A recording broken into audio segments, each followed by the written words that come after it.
गुरुदेव, एक शब्द उभर कर आ रहा है जो है कल्चरल हिंदू, जिसका हिंदी में अनुवाद करें तो सांस्कृतिक हिंदू है।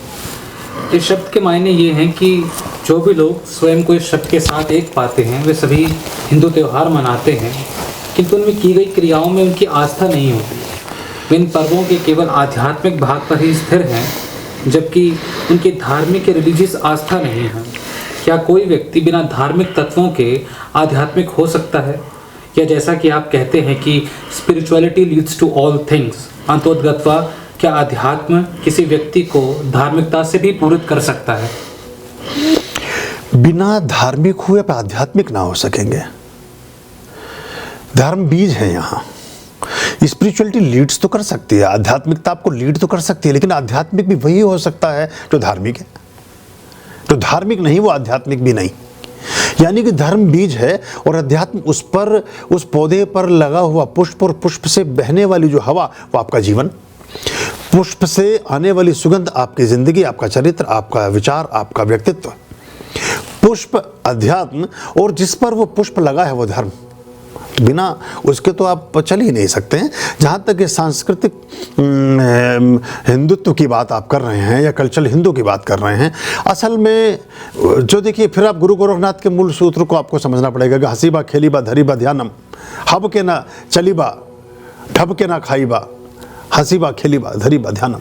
अभी जो अगर गरबे में आपको अच्छा लग रहा है, या आपको ये रात्रि के जागरण, देवी के जागरण, या कुछ और इस तरह की चीज़ें, उनका उद्देश्य शायद इस बात को पूछने का है कि हमारा जो सांस्कृतिक पक्ष है, हमारा जो प्रदर्शन का पक्ष है, हमारा जो मनोरंजन का पक्ष है, ये ज़्यादा हावी हो रहा है कर्मकांड पर और स्पिरिचुअलिटी पर। इसके पीछे रीज़न है ये इसमें जटिलताओं का उत्पन्न कर देना। इसके लिए हमारे कुछ आचार्य गण भी जिम्मेदार हैं, कुछ हमारे पौरोहित्य गण भी जिम्मेदार हैं। कुछ लोग उसको, अब जैसे हमने इसमें थोड़ी सी अपनी तरफ से कोशिश की है कि हम धर्म है सबके लिए, और हम सब हिंदू आर्यम सिंधु, ये हमने एक नारा दिया था, उसके पीछे यही एक विचार था। हम वर्ष में लगभग 6 से 8 आयोजन करते हैं, जिनमें सभी लोगों को बिना उनके मतांतर के, बिना उसकी पूर्वाग्रह की, बिना उनकी पृष्ठभूमि के, बिना उनकी जाति बिरादरी पूछे, बिना उनकी किसी भी तरह की किसी भी प्रकल्प की जानकारी के, हम उनको बराबर का अवसर देते हैं, बराबर बैठने का मौका देते हैं, और बराबर सहभागिता के साथ बिना किसी पक्षपात के उनको उस अनुष्ठान का हिस्सा बनाते हैं। और फिर उस अनुष्ठान का स्वाद चखने के बाद वो अपने घरों परिवारों में उन अनुष्ठानों को निरंतर कर रहे हैं। हमारा 16-1700 लोगों का टेलीग्राम का ग्रुप है, 2.5-3 लाख लोग इस पर यूट्यूब पर भी हैं, पर टोटलिटी में 10-15 लाख लोग इस समय पूरी दुनिया में हमारे साथ जुड़े हुए हैं। उन 10-15 लाखों में लगभग 1 लाख लोग ऐसे हैं जो पूरे डेडिकेशन के साथ बहुत सारी हमारे जो कर्मकांड हैं उसमें आ गए हैं, उनको कर रहे हैं। तो वो सांस्कृतिक पक्ष एक अपनी जगह रह गया, वो भी हमारे मन की ही तो देन है। तो अगर आप पुष्पार्चन, आप 1100 फूलों से, कमल के पुष्पों से आप लक्ष्मी का अर्चन करेंगे, आप विष्णु का अर्चन करेंगे, आप बहुत सारी आरतियाँ, आप चांदी के, अब फेस्टिवनेस इसी में तो आ गई। ये जो हमारे यहाँ उदासीनता आई, ये जो हमारे यहाँ दरिद्रता आई, ये जो हमारे यहाँ समस्याएं आई, ये उसकी वजह से ये समस्याएं हमारे जीवन में देखने को प्राप्त होती हैं कि हमने एक अजीब सी मनुष्यत ओढ़ ली है धर्म के नाम पर। हम उस वर्तुल को तोड़ रहे हैं। मैंने उस दिशा में प्रयास शुरू किया है, और हमारे यहाँ वो पूरा पूरा फेस्टिवनेस आती है, बच्चे को भी मन लगता है, बड़ों को भी मन लगता है, समृद्धि भी दिखती है, आपके मन में संतोष भी आता है, शुद्धता भी आती है, प्रॉस्पेरिटी भी आती है, और आपको अच्छा भी प्रतीत होता है। तो ये होगा, और उसके परिणाम से आपके जीवन में उन प्रतिफलों के, ये 400-500 वर्ष तक एक ऐसी योजनाएं हमारे धर्म के पीछे लगाई गई, जिसमें मैं जानबूझ के सूफी और फलाना और ढिमकाना और इनसे बचो और कुछ नहीं रखा और विचार, और ये कुछ उस तरह के हमारे काल ऐसे बने, उनमें कबीर जी और वो जी, ये जी, बहुत सारे लोगों की ऐसी चीज़ें हम पर हावी कर दी गई जिन मूल धारणा से हम छूट गए। लेकिन हमारा जो मूल तत्व था वो तो हमारा ये पूजा पाठ और अनुष्ठान और यही सब तो था। भगवान श्री कृष्ण बहुत अद्भुत यज्ञ करते हैं, हर अवसर पर करते हैं, हर अवसर पर। भगवान श्री राम पूरा जीवन ही उनका अग्निहोत्र में और अनुष्ठानों में व्यतीत हो गया। वो गुरु वशिष्ठ और गुरु विश्वामित्र के यज्ञ की रक्षा के लिए ही तो उनको मांग कर ले गए थे दशरथ से, राम और लक्ष्मण को, जहाँ ताड़का का और बाकी चीज़ों के वध हुए। और हर जगह उन्होंने अपने एक संस्कार, अपना हिस्सा, यहाँ तक कि जब लंका पर चढ़ाई करते हैं तो वहाँ रामेश्वरम की स्थापना करते हैं।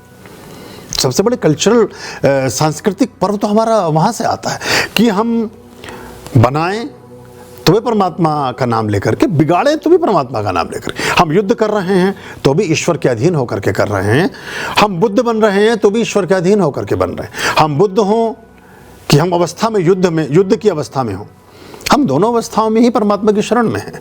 तो हमारा ये कुछ लोगों का एक हिस्सा हो सकता है। विदेशों में थोड़ा सा उनको चूँकि वो इजी गोइंग लगता है और एक वो परंपराएं, उनके खाने पीने की चीज़ें टकराती हैं। अब आप वाइन पी करके हवन नहीं कर सकते हो, वाइन पी के गरबा कर सकते हो, मतलब डांस कर सकते हो या कुछ और कर सकते हो, या आप नॉनवेज खा के बहुत सारे अनुष्ठान में शुद्धि आपको प्राप्त नहीं होगी। तो वह सुविधा, अब बचपन से आपने वो चीज़ खाने की आदत डाल दी, अब वो वहाँ ना बैठा सकोगे तो यहाँ ना बैठा सकोगे, वो एक मजबूरी हो गई है। लेकिन वो जो जैसा भी जिसका कोई खान पान एकदम से चेंज नहीं किसी का किया जा सकता है, लंबी समय लगता है उसमें। जब शत्रुता पवित्रता आती है, जब आपके अंदर एक आत्मा, आप आत्मवान मनुष्य बनते हैं, तो आपको अपने भोजन के भी आर पार दिखाई देने लगता है। आप क्या खा रहे हैं, क्यों खा रहे हैं, क्या ये अपरिहार्य है, क्या ये अनिवार्य है, क्या इस भोजन में किसी प्राणी के प्राण लेकर के ही आपके क्षुधा शांत होकर के आप एक शांत और समृद्ध जीवन जी सकते हैं क्या? ये प्रश्न आपके मन में आने लगते हैं जब आप सामान्य वर्तुल से आगे की यात्रा करते हैं, सामान्य मनुष्य को पीछे छोड़ते हुए एक विशिष्ट मनुष्यता की ओर अग्रसारित होते हैं। जब आप दिव्य और भव्य जीवन की शुरुआत करते हैं तो आप एक मेधावान और प्रतिभावान व्यक्ति, स्त्री या पुरुष के रूप में भी स्थापित होते हैं। वहाँ ये सवाल स्वतः ही उगने लगते हैं, फिर अच्छा बुरे का ध्यान आपको आता है। अगर एक छोटी सी मक्खी गिरी हुई आप दूध नहीं पी सकते, एक तरह से मच्छर गिरी हुई चाय नहीं पी सकते, तो पूरा का पूरा प्राणी आपके भगोने में पड़ जाएगा कि आप कैसे उसे खा पाएंगे, बड़ा मुश्किल हो जाता है। और ये सोचने जैसी बात होती है। तो पर वो उनको सुविधा हमारे सामाजिक सरोकारों ने दे दी, इसलिए उनको वो चीज़ लगती है। लेकिन बहुत तेज़ी से लोग उस तरफ बढ़ रहे हैं, और सिर्फ हिंदू ही नहीं, अभी स्विट्ज़रलैंड में जो हमारा आश्रम है वहाँ बहुत सारे यूरोपियन और मूल रूप से जो क्रिश्चियनिटी से बिलोंग करते हैं वो हमारे अनुष्ठानों में आ रहे हैं, और बहुत अच्छा उनको लग रहा है। उनके बच्चे एंजॉय कर रहे हैं, वो दीक्षा ले रहे हैं, वो उन चीज़ों को समझ रहे हैं, और वो अंग्रेज़ हैं लेकिन वो धीरे धीरे उनको इससे एक प्रतिफल भी मिल रहा है। एक अनुष्ठान में बैठते हैं, उनकी बड़ी पुरानी कोई मनोकामना पूरी हो जाती है 10-20 साल पुरानी, तो उनको झटका लगता है, उनको समझ आता है कि ये चीज़ तो प्रभावी है, तो वो आना पड़ेगा और उस तरह से चीज़ें हो जाएंगी। अभयां भज